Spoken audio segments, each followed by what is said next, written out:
what's the word I'm looking for? The people who work with dead people, like the coroner and embalmers, the word will come to me.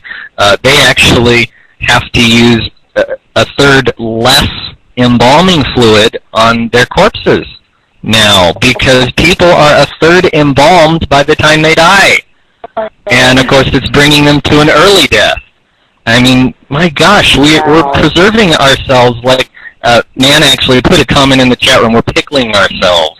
Absolutely. We're just preserving ourselves for the grave or for mummification. I don't know. I don't care what they put in me after I die, but while I'm alive, I sure care. Man. Yes. Incredible stuff here. That's something I had heard. I'm a little factoid freak, and that was one thing I hadn't heard. But it doesn't surprise me. It doesn't surprise me.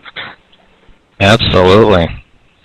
That one just made my jaw drop. I mean, that's a lot of embalming fluid.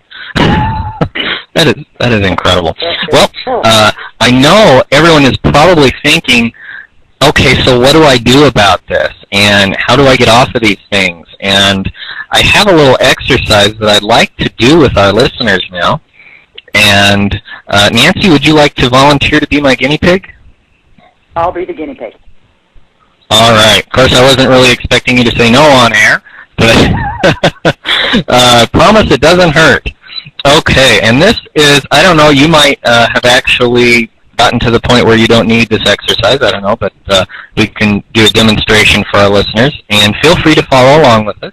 Again, if you're driving, you probably want to wait until you get to a place you can pull over, because this will involve putting your full attention onto this. But here we go. This is actually a technique used in NLP, neuro-linguistic programming, by a lot of coaches, and it's very, very simple. So I want you to now think about a food that you like, but you know is not good for you, and you would really prefer not to like. And since we're doing a show on artificial sweeteners, try thinking about something that has a bunch of sugar in it or artificial sweeteners if you crave that. And if you don't crave it, awesome. So Nancy, is there anything in your brain that's coming up?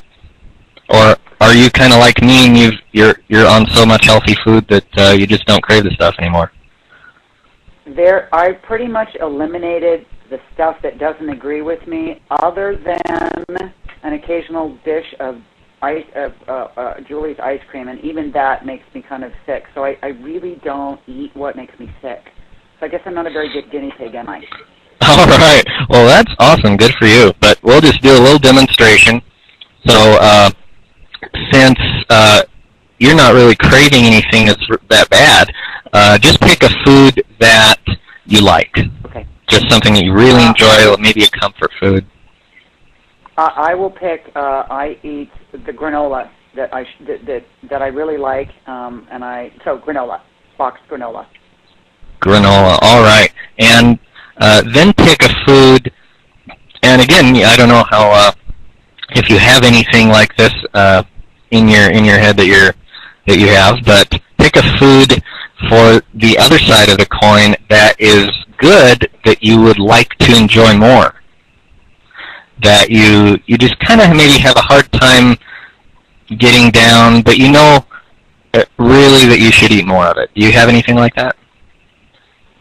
I have a tendency to, I eat broccoli, and I know it's good for me. I don't, so we'll say broccoli. I eat it, but I could eat more of it. So that'll just be easy. We'll leave it there. Okay, great. So since Nancy picked something, actually two good foods, one that she likes and one she would like to like more, we'll be doing it a little different for her. But for everyone listening, pick one that you like that you wish you didn't like so much and that you would like to stop craving, and one that you don't really care for, but you would like to enjoy it more, that you want to eat more of, but it's just a little hard to get down. So now we're going to do a little visualization, so if it helps, you can close your eyes or you can leave them open. Obviously, you don't want to do that driving, but we're going to just picture the two foods. So Nancy, picture the broccoli,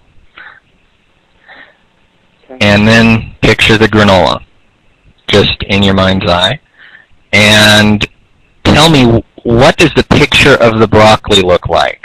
Is it moving or is it still? It's still. It's very green and still. Okay. And how large is it? It's a great big head of broccoli. Okay. Is the picture very big, like it's filling up your whole vision, or is it a little piece? It's actually the way my brain works. It's actually life size, a life size head of broccoli that I would pick up at my local organic market. Okay, so you're seeing the actual real size. And are there any sounds going on in the picture? Any sounds? No. Any sounds? Okay. So it's silent and still, but it's green and large. Okay. How close is it? Is it right up in your face, or is it off a ways? No, it's right up. It's like right in front of, about a foot away from me. If I was to hold it in my hand and look at it like I do at the store. Okay. And what can you taste just noticing that picture?